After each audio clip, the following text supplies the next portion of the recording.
नमस्कार। आज हम भौतिकी की बिल्कुल बुनियादी चीजों को समझ रहे हैं, मतलब जिनसे हम अपने आसपास की दुनिया को नापते हैं, समझते हैं।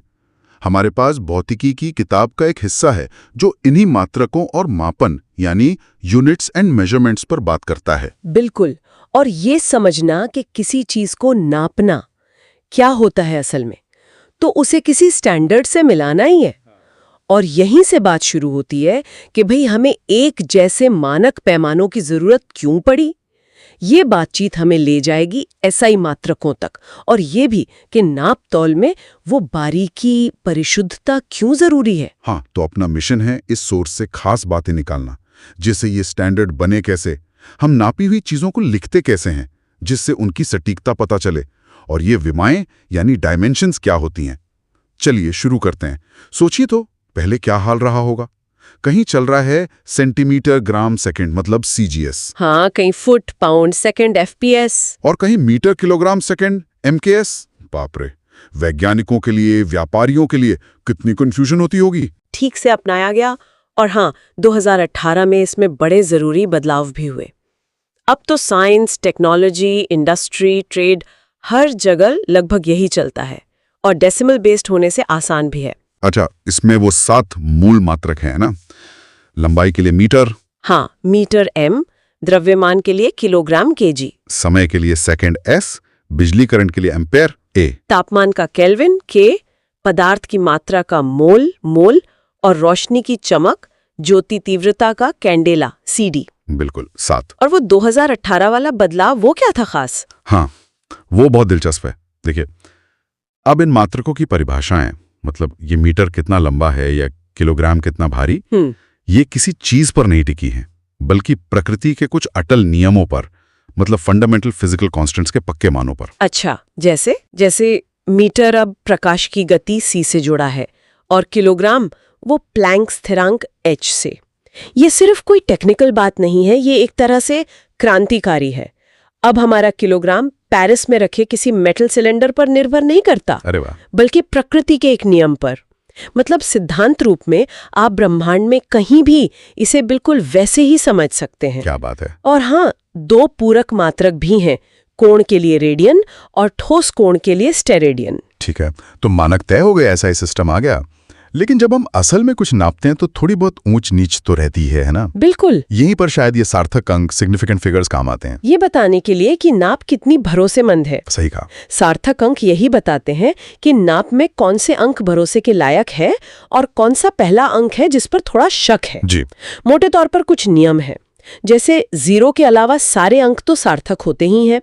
2 गैर शून्य अंकों के बीच में अगर शून्य आए तो वो भी सार्थक गिने जाते हैं। अच्छा। उठी है, जैसे 0.002308 तो दशमलव के फौरन बाद वाले शून्य, और पहले गैर शून्य अंक यहाँ 2 से पहले वाले शून्य वो सार्थक नहीं होते। हाँ, थोड़ी कंफ्यूजन होती है आखिर में आने वाले शून्य से। वो कैसे, जरा समझाएंगी? हाँ, देखिए, अगर मैं लिखूं 5000 मीटर, तो अब ये साफ नहीं है कि ये नाप एक सार्थक अंक तक सही है या 2, 3 या पूरे 4 तक। हाँ, ये तो है।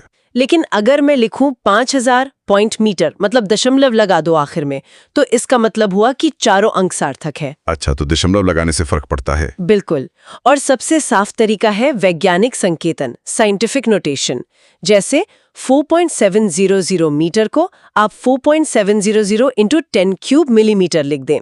अब इसमें साफ है कि 4.700 में 4 सार्थक अंक है, वो 10 की घात को नहीं गिनते। कमाल है। मतलब अंक वही, पर लिखने का तरीका बता देता है कि नापने वाले कितना पक्का था। ये तो वो बात हुई कि गणित में 2.5 और 2.50 बराबर हैं, पर भौतिकी में? हाँ, भौतिकी में 2.50 ज्यादा सटीक नाप दिखाता है 2.5 के मुकाबले। ठीक है। और जब हम इन नापों से कोई हिसाब किताब करते हैं, गुणा भाग या जोड़ घटाव, तब? हाँ, तब भी सार्थक अंकों का ध्यान रखना पड़ता है। गुणा या भाग करते समय आपके फाइनल जवाब में उतने ही सार्थक अंक होने चाहिए जितने उस शुरुआती संख्या में थे जिसमें सबसे कम सार्थक अंक थे। बिल्कुल सही।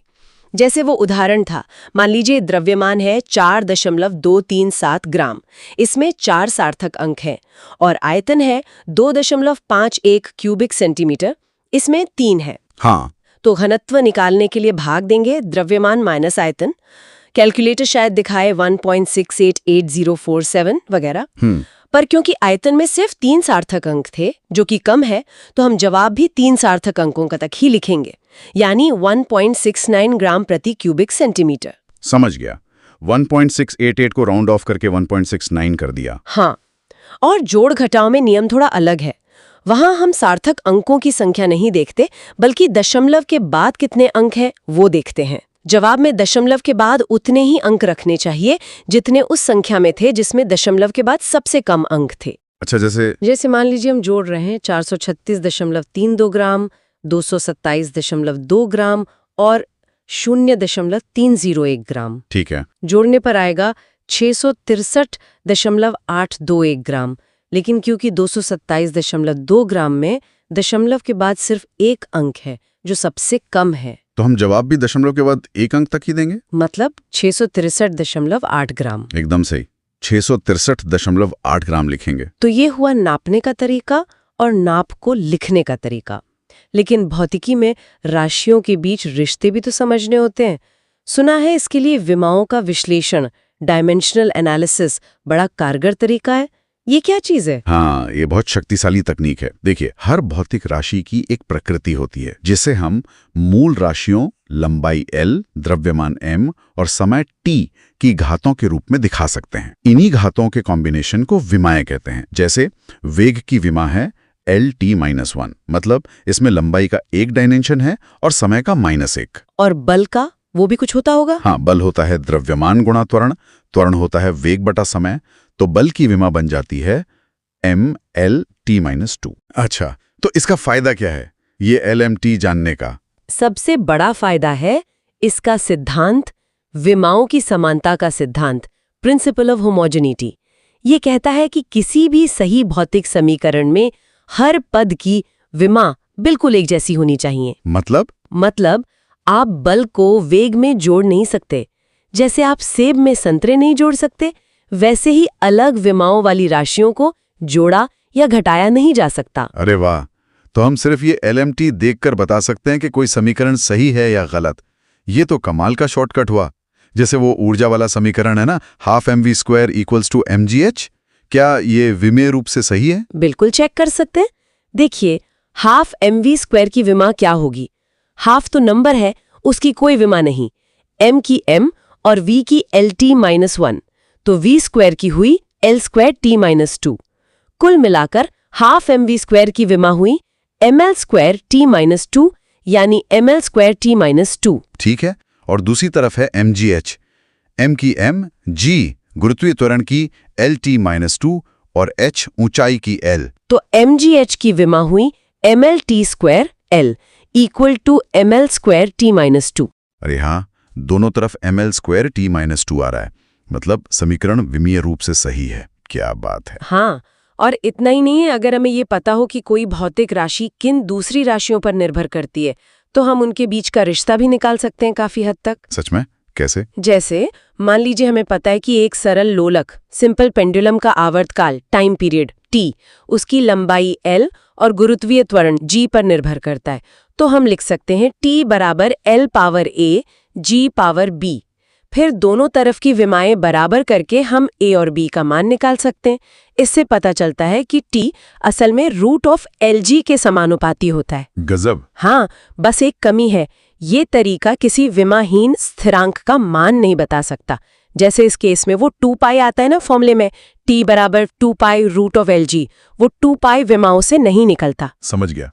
लेकिन फिर भी ये बहुत पावरफुल टूल है। तो संक्षेप में कहें, SI सिस्टम ने मापतोल को दुनिया भर में एक जैसा स्टैंडर्डाइज्ड बनाया। हाँ, सार्थक अंक हमें बताते हैं कि कोई नाप कितनी सटीक है और उसे कैसे रिपोर्ट करना है। बिल्कुल। और विमीय विश्लेषण वो हमें समीकरणों की सत्यता जांचने और राशियों के बीच संबंध समझने में मदद करता है। एकदम सही। ये वो औजार है, वो भाषा है जिससे हम अपने आसपास की दुनिया को मात्रात्मक रूप से, मतलब अंकों में समझ सकते हैं और बयान कर सकते हैं। ये विज्ञान की बुनियाद है। और जाते जाते एक सवाल मन में आ रहा है सोचने के लिए। अब जब हमारे मूल मात्रक जैसे किलोग्राम और मीटर प्रकृति के मूलभूत स्थिरांकों से जुड़ गए हैं, जैसे प्लैंक स्थिरांक और प्रकाश की चाल, तो क्या इसका मतलब ये है कि हमारी ये मापन प्रणाली अब एकदम पक्की, सार्वभौमिक और हमेशा के लिए स्थिर हो गई है? अच्छा सवाल है। या भविष्य में कोई नई खोज, कोई नई समझ इन परिभाषाओं को फिर से बदल